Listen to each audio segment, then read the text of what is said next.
Chapter 1 दर्शन की प्रासंगिकता, the relevance of philosophy.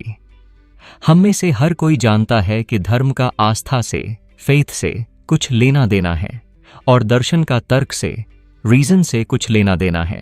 ये दोनों बातें सत्य हैं, लेकिन कई लोग इस तरह की बातें भी करते हैं मानो आस्था और तर्क, फेथ एंड रीजन, सत्य की खोज के दो विरोधी और परस्पर अनन्य तरीके हैं। ऐसी बातें वास्तव में आम और सामान्य हैं, लेकिन यह बातें सत्य नहीं है।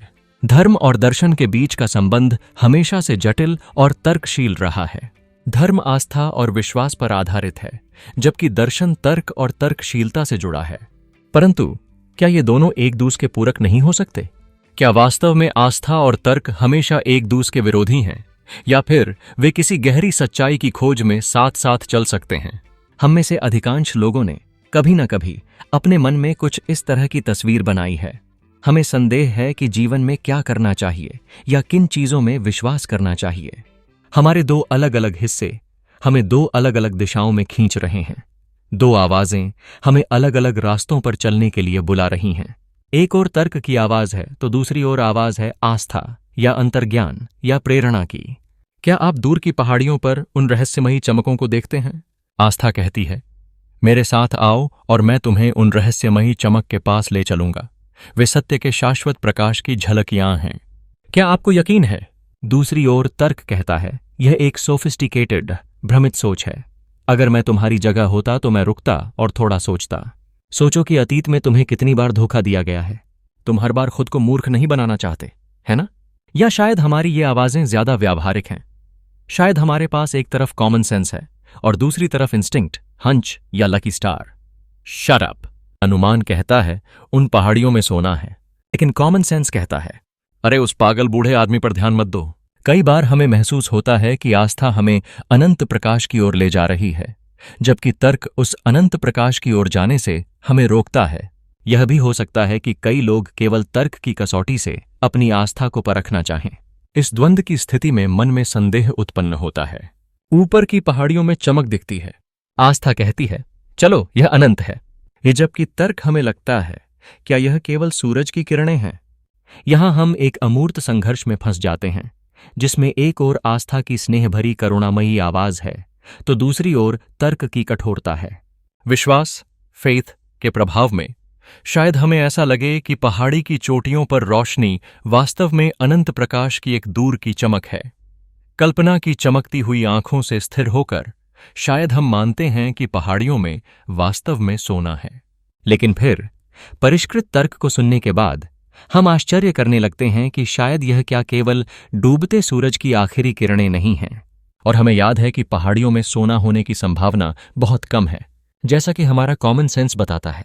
हम विचलित हैं और नहीं जानते कि हम किस तरफ मुड़ें। आस्था और तर्क का यह द्वंद्व केवल व्यक्तिगत नहीं है, बल्कि सामाजिक और सांस्कृतिक स्तर पर भी फैला हुआ है। कई बार आस्था हमें एक दिशा में ले जाने की कोशिश करती है, जबकि तर्क हमें वापस खींच ले जाता है। ऐसे में कई लोग दोनों पक्षों के बीच संतुलन बनाने की कोशिश करते हैं, क्योंकि वे मानते हैं कि किसी भी दिशा में असाधारण परिणाम प्राप्त हो सकते हैं। ऐसे में क्या हमें यह नहीं सोचना चाहिए कि आस्था और तर्क का समावेश हमें विराट दृष्टिकोण प्रदान कर सकता है? हमें लगता है कि अगर हम तर्क और सामान्य ज्ञान से, रीजन एंड कॉमन सेंस से चिपके रहते हैं तो हम कुछ महत्वपूर्ण रहस्यमय बातों से चूक सकते हैं। दूसरी ओर, अगर आस्था और अनुमान, फेथ एंड हंच भ्रामक सिद्ध होते हैं तो हम खुद को मूर्ख भी नहीं बनाना चाहते। हम में से कुछ लोग एक पक्ष को चुनते हैं और दूसरे दूसरे पक्ष को, लेकिन हम में से कुछ ऐसे हैं जो दोनों पक्षों के बीच किसी तरह के मेल मिलाप का स्वागत नहीं करेंगे। जब हम धर्म की सीमा में प्रवेश करते हैं तो आस्था एक मजबूरी बन जाती है। यहां तक कि पूरी दुनिया में आप किसी भी धर्म के अनुयायी को देखेंगे, वे अपने विश्वासों के प्रति प्रतिबद्ध होते हैं। जब कोई व्यक्ति पहाड़ियों की ओर यात्रा करता है क्योंकि उसे विश्वास है कि वहां अनंत प्रकाश छिपा है, तो वह अपनी आस्था से खुद को बांधता है। इसी तरह तर्क भी उसे अनुप्रेरित करता है। यहां पर यह प्रश्न उठता है कि क्या हम दोनों का मेल कर सकते हैं और अपनी जीवन यात्रा को पूर्ण बना सकते हैं? धर्म का संबंध आस्था से, फेथ से है, क्योंकि इसमें किसी तरह की प्रतिबद्धता, किसी तरह का कमिटमेंट शामिल है। दूर की पहाड़ियों की यात्रा करना या तो इसलिए कि आप मानते हैं कि उन पर अनंत काल का प्रकाश चमकता है, या इसलिए कि आप मानते हैं कि उनमें सोना है, इन विश्वासों के प्रति खुद को प्रतिबद्ध करने का परिणाम है। जैसे घोड़े पर दांव लगाना इस विश्वास के प्रति खुद को प्रतिबद्ध करने का परिणाम हो सकता है कि वह घोड़ा जीतेगा, चाहे वह विश्वास घोड़े के रूप के सावधानीपूर्वक अध्ययन से निकला हो या केवल एक अनुमान से। कुछ मामलों में आपको पहाड़ियों पर और घोड़े पर विश्वास होता है।